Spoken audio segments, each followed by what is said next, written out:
Thank you to everyone in this room. Thank you for hosting. Thank you to the First Lady. Oh, you have to go on the court. Thank you to my sister, the councilwoman. Go ahead, go. Thank you to the borough president. It was like, he said, not only am I gonna support you, I'm gonna make sure we do a fundraiser together. Thank you so much. Thank you to the host committee, Jessica, Lee Daly, Jessica Johnny Shaka, Randall Waterman, the Waterman. Thank you so much for all y'all. I know you have a long day and then you're coming here. So my name is Monique. Wait, hold on. Let me go back. My name is Democrat.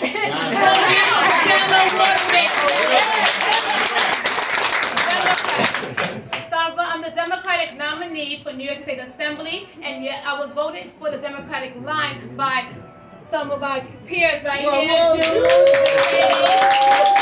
if anybody know how it works, it's peers in your community that get nominated, go on the ballot, they become county committee members. Then because of that, I'm not supported by the Democratic Party. I just want to make sure everybody's very clear. Democratic County. Yes, Democratic County. I'm not supported by a Democratic County. But my peers saw that we were doing the work. The former Assemblyman Nick Perry was doing the work, and his word, along with the works, they said, you know what, Monique is the one. So I'm happy that they came together, they did a vote. That's how I got the Democratic line from peers, people in the community that saw the work being done. So I'm honored and privileged to be on the Democratic line for the special election for May 24th. And as we were talking before, Mercedes, they are playing games because there's a Republican with the same first name as Monique. So this is a movement, like you said, Pastor, because it's not about, it's one person that could be on the line, right? Monique Chandler Warden, but it's 140,000 people in the district that you have to represent. So I'm honored that people thought I was the best choice for that. I know I am the best choice for the body of work that I've done in the community because I love my community. I'm a mother of 4. I have 4 children, a 20-year-old, a 19, a 16-year-old, 14-year-old. I've been married over 21 years. I was born and raised right in the heart of the district in East Flatbush. I'm an educator. I work in multiple schools around the district. The school, the elementary school I went to, PS 135, my mom went to PS 135. My 4 children went to PS 135. I came back and I opened up a 24-hour daycare, volunteered in the school, the pre-K, to make sure my kids could read when they left daycare to go to pre-K, and then I ended up teaching at PS 135. And then we needed after-school programs. I was able to get 110 free slots after-school programs, STEAM, science, technology, and engineering, arts, and math that currently exists in PS 135 today, where my husband runs it with the nonprofit that we founded over 13 years ago. So what I'm saying is I'm deeply invested and rooted in the community. I didn't just say there was a seat, let me run for it, let me get a community. I never wanted to be in politics.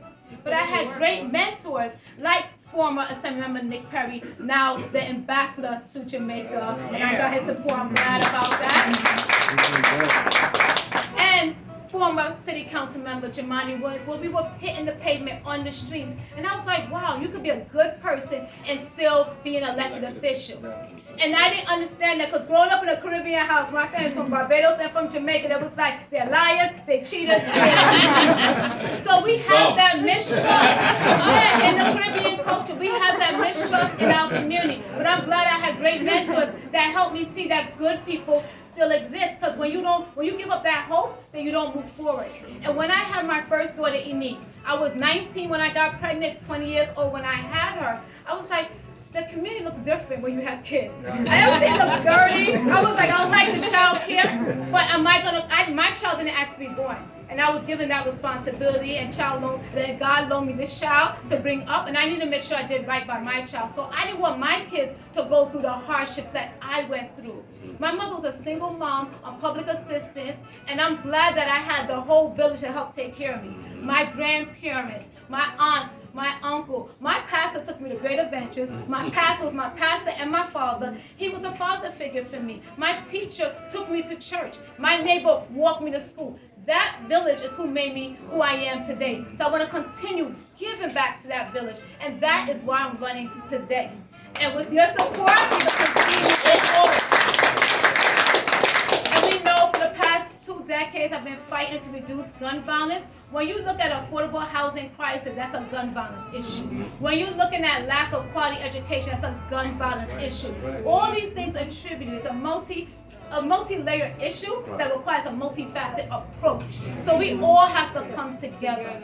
One person being elected is not going to change everything, right? You need an extension of the office because we know how it is where you don't get really paid, you don't get really a lot of funds to have staff, and it's probably 3 or 4.